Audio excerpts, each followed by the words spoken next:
नमस्कार दोस्तों, आप सभी का हमारे YouTube channel study with AK classes में स्वागत है। मेरा नाम है अंकित और आज हम पढ़ने वाले हैं क्लास 10th की इंग्लिश का प्रोज पोर्शन। प्रोज में हमने फर्स्ट चैप्टर पढ़ा था जो था हमारा द इंचेंटेड पूल। उसकी हमने पूरी एक्सप्लेनेशन हिंदी में देखी थी और आज हम पढ़ रहे हैं क्लास 10th की इंग्लिश का प्रोज का ही पोर्शन। प्रोज का हम सेकेंड चैप्टर हमारा आ लेटर टू गॉड, जिसका हमने फर्स्ट पार्ट पढ़ा था। फर्स्ट पार्ट में हमने जो शुरुआत के हमारे 1, 2, 3, 4 पैराग्राफ्स हैं उसकी हमने एक्सप्लेनेशन हिंदी में देखी थी। और अगर आपने फर्स्ट पार्ट इसका नहीं देखा है तो आप जाके फर्स्ट पार्ट इसका देखिए, a letter to God chapter का। तो उसके बाद आप इस सेकंड पार्ट को देखिए तो आपको और अच्छे से समझ में आएगा। तो आज हम पढ़ने वाले हैं आ लेटर टू गॉड का सेकंड पार्ट है, जो पैराग्राफ 5th है। हम इसकी रीडिंग करेंगे, इसकी हम एक्सप्लेनेशन हिंदी में देखेंगे। तो आइए शुरू करते हैं। सबसे पहले रीड करते हैं। दिया है, a plague of locusts would have left more than this, the hail has left nothing, this year we will have no corn. That night was a sorrowful one, all our work for nothing.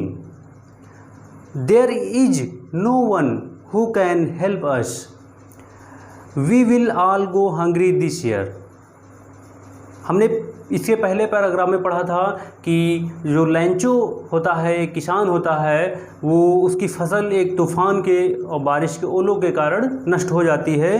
तो अपने खेतों के बीच में खड़ा होकर अपने बेटों से क्या कहता है उसके बाद हम देखते हैं पैराग्राफ 5th है, a plague of locusts would have left more than this.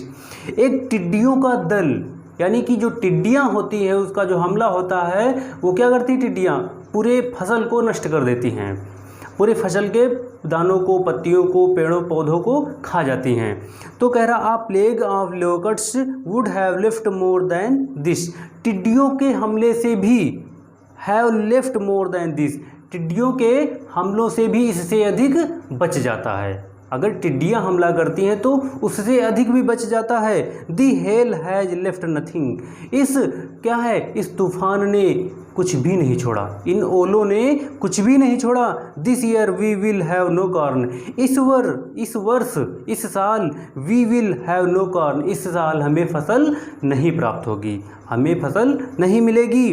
That night was a sorrowful one, यह रात एक दुख भरी रात थी। All our work for nothing, मेरी सारी मेहनत बेकार गई। There is no one who can help us, there is no one who can help us. There is, यहाँ पर, नो वन, कोई नहीं है, हु, जो, कैन, सकता है, हेल्प अस, हमारी मदद कर सकता है। यहाँ पर ऐसा कोई भी नहीं है जो हमारी मदद कर सकता है। We will all go hungry this year, we will, हम सभी, all go hungry this year, इस वर्ष भूखे रहना पड़ेगा, हम सभी को इस वर्ष भूखा रहना पड़ेगा।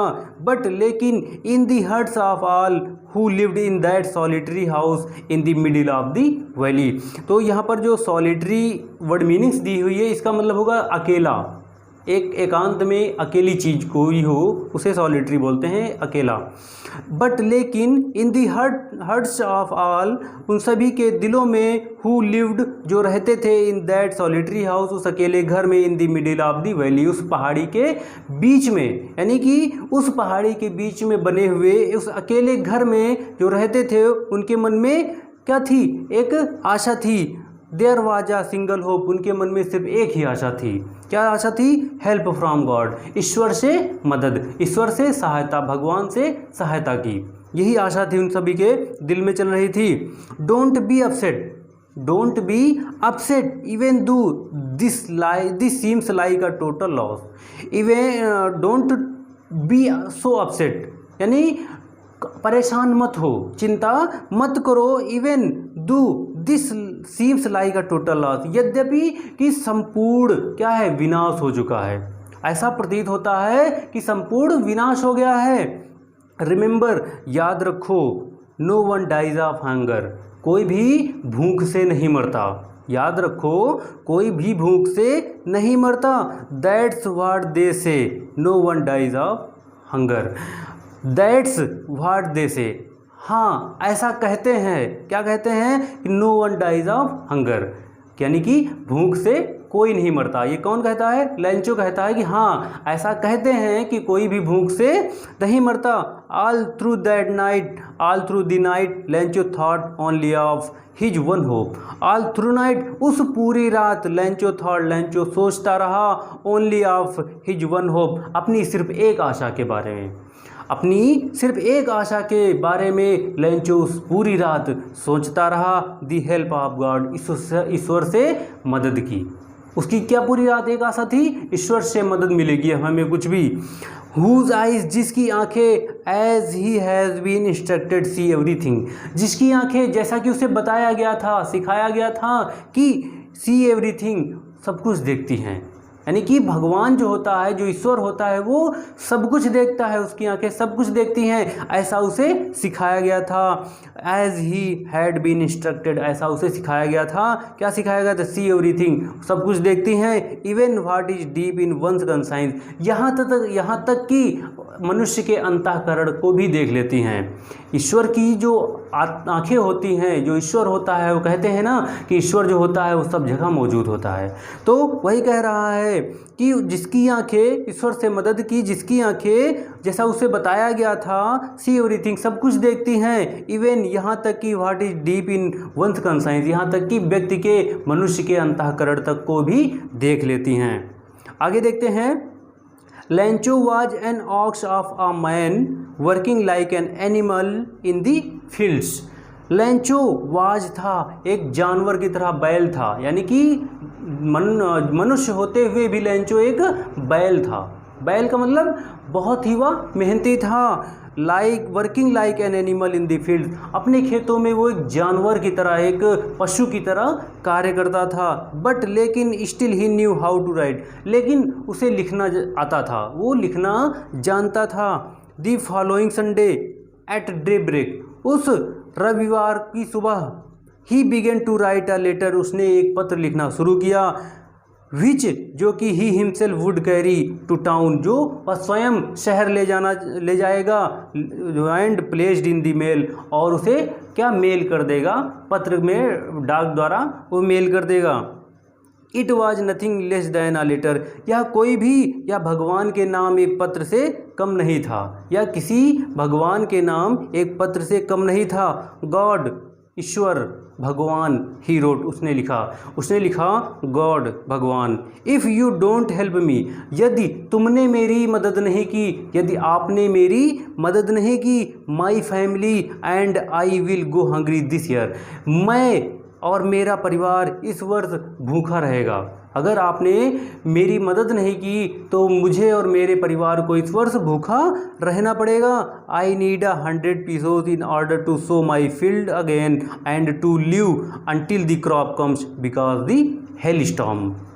आई नीड 100 pesos, मुझे 100 पीसों की आवश्यकता है, ज़रूरत है। क्यों? क्योंकि in the order to sow my field again, ताकि मुझे पुनः बीज बोने के लिए, और and to live until the crop comes, जब तक मेरी फसल पुनः नहीं आती है, पककर नहीं तैयार होती है, तब तक मेरी जीविका के लिए मुझे खेतों में बीज बोने के लिए, और जब तक मेरी फसल पककर तैयार नहीं होती है, तब तक मेरी जीविका के लिए हमें 100 पीसोस चाहिए।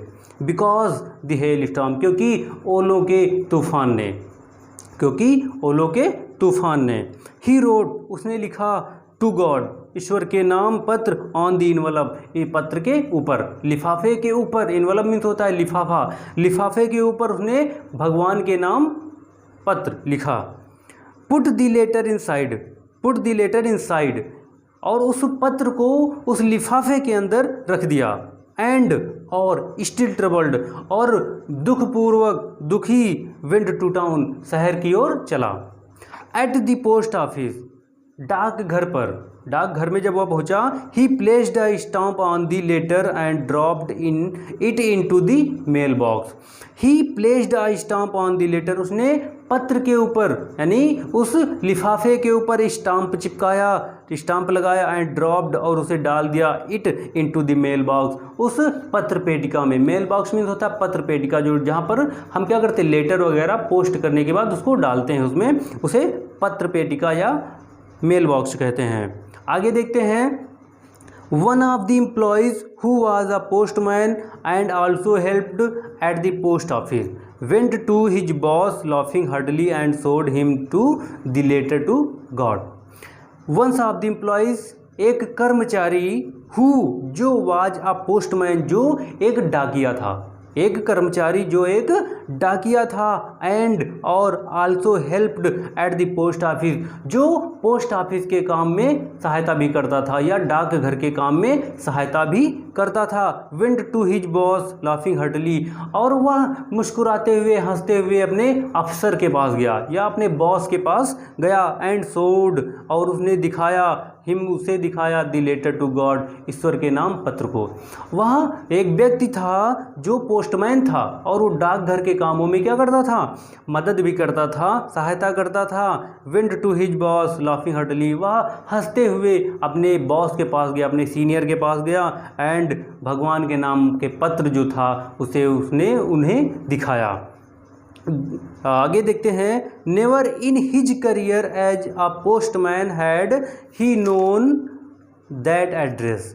अब जो पोस्ट मास्टर है वो क्या कहता है, नेवर इन हिज करियर, अपने पूरे सेवा काल में, एज अ पोस्टमैन एक डाकिए के, अपने एक डाकिए के सेवा काल में, had he known that letter that address, मैंने ऐसा पता नहीं देखा। पोस्ट मास्टर कहता है कि अपने पूरे सेवा काल में, अपने जो डाकघर में काम कर रहा है वो अपने पूरे सेवा काल में ऐसा किसी भी एड्रेस को नहीं देखा। दी पोस्टमास्टर जो पोस्टमास्टर था, डाकपाल था, अ फैट, एक मोटा व्यक्ति, एमिएबल फेलो जो हंसमुख प्रवृत्ति का मोटा व्यक्ति था, आल्सो ब्रोक आउट लाफिंग, उसको भी जोर से हंसने लगा। बट लेकिन ऑलमोस्ट इमीडिएटली, लेकिन जल्दी ही, शीघ्र ही टर्न्ड सीरियस, वह गंभीर हो गया। एंड और typing the letter on his desk commented, typing means होता है थपथपाना, typing the letter on his desk, अपनी मेज पर थपथपाया, थपथपाते हुए कमेंटेड, कहा, क्या कहा, व्हाट फेथ, क्या विश्वास है, व्हाट फेथ, क्या विश्वास है, आई विश, काश, I had the face of the man who wrote this letter, काश मेरा भी ऐसे ही विश्वास होता जैसा उस व्यक्ति का है जिसने ये पत्र लिखा है। Starting up a correspondence with God, जिसने ईश्वर के साथ इस पत्र व्यवहार को शुरू किया है, जिसने इस पत्र व्यवहार को, ईश्वर के साथ पत्र व्यवहार शुरू किया है। काश मेरा भी ऐसा ही विश्वास होता, ऐसा ही मैं विश्वास कर पाता, विश्वास रख पाता। तो ये था हमारा 5th पैराग्राफ का हिंदी ट्रांसलेशन। आई होप आप लोगों की समझ में आया होगा। तो आपको हमारा ये वीडियो कैसा लगा हमें कमेंट में अवश्य बताएं और अपने दोस्तों के साथ ज़्यादा से ज़्यादा शेयर करें। और आप फिर मिलते हैं अपनी नेक्स्ट वीडियो में, फिर पार्ट इसके बाकी जो बचे हुए पैराग्राफ्स हैं उसको हम देखेंगे। तब तक के लिए नमस्कार, थैंक यू।